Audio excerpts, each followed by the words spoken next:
If God is the origin of all that is perfect, how do we explain the existence of evil and wickedness in our world? How did Satan's inclination toward evil come about, given that he was created by God? The Bible in John 1:3 tells us that through him all things were made, without him nothing was made that has been made.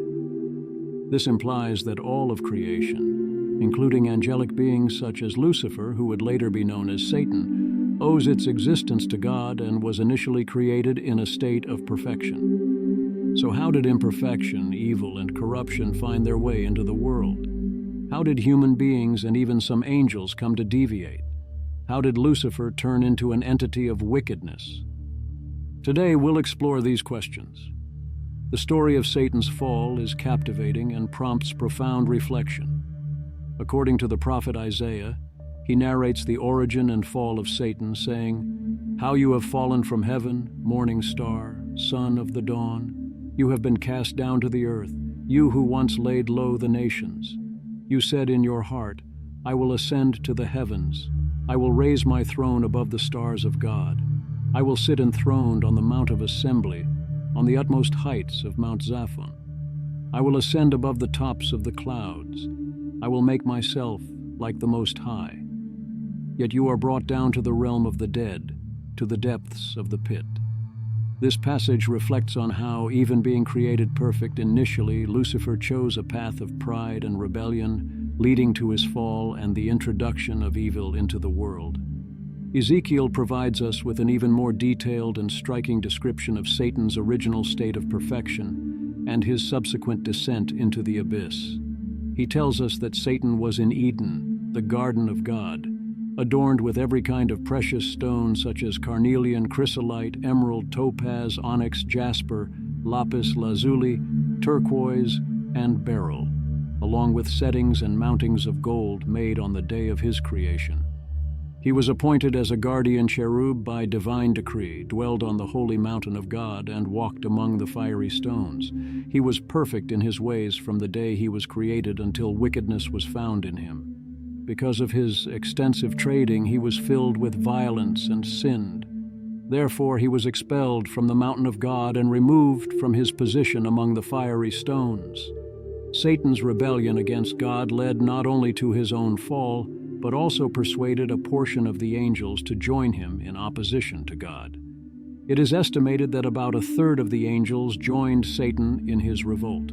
From that moment on, Satan and his followers became forces of evil, opposed to God, his divine purpose, and humanity that he created. The concept of perfection reflects the remarkable personal and moral qualities that characterized Satan at the time of his creation. He was not only endowed with immense wisdom, but also displayed unparalleled beauty.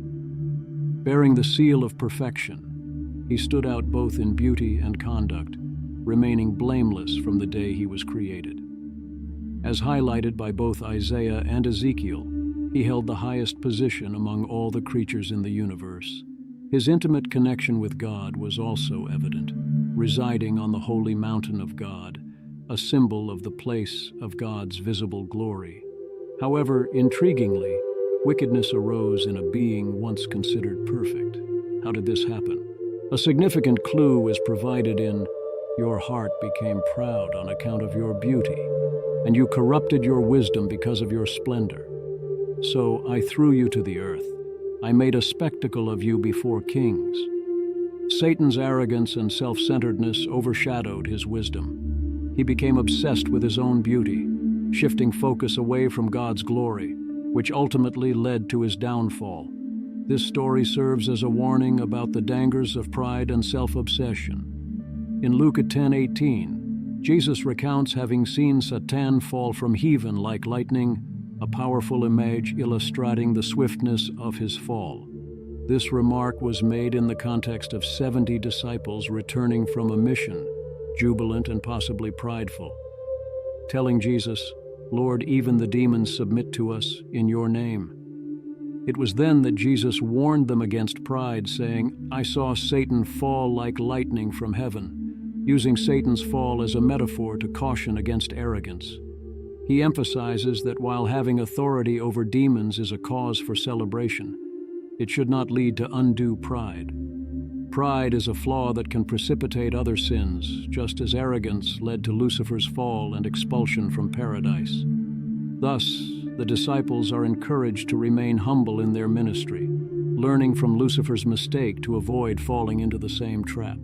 As a consequence of his misconduct and rebellion, God dethroned Satan, and he was cast out from his privileged position on God's holy mountain and came down to earth. As a result of his initial sin, eternal punishment in flames awaits him, as described in Matthew 25:41. Evil entered the world through Satan despite his original state of perfection, because pride and arrogance were born within him, corrupting his beauty and perfection into sin and failure. Pride spurred Satan to aspire and challenge God with thoughts like, "I will ascend to heaven," despite already having access to the divine presence. He sought to take God's place. "I will raise my throne above the stars of God," where stars metaphorically refer to the angels, indicating Satan's desire to surpass the authority of these celestial beings. "I will sit on the Mount of Assembly," expressing his aspiration to rule over all. "I will make myself like the Most High," which marks the climax of his self-sufficiency and rebellion, revealing his bold ambition to equal God. Satan's rebellion, fueled by his pride and self-centeredness, led to a radical transformation in his essence, from a state of perfection to one of imperfection. The purity he received from his Creator was replaced by corruption. The Bible does not explicitly state when Satan fell from his favored position before God. However, based on biblical clues, we can infer that his fall occurred after the creation of the universe. But the exact timing, whether before or after the creation of humanity, remains uncertain. What is clear is that Satan's rebellion took place before the events of Genesis 3, marked by the temptation of Adam and Eve. Satan not only deceived a portion of the angels, persuading them to join his revolt, but also sealed their fate and his own towards corruption and eternal separation from God. Revelation 12.4 symbolically illustrates this revolt, showing Satan, represented as the dragon, dragging a third of the stars of heaven, a metaphor for the angels, in his fall, in an attempt to counter divine plans. It is important to emphasize that the Scriptures, while narrating the existence and origin of evil, present God as the essence of justice and perfection, absolutely incorruptible and just in his judgments. God abhors sin and deems it worthy of punishment, not taking part in its promotion or continuation, as highlighted in James 1:13. When tempted, no one should say, "God is tempting me."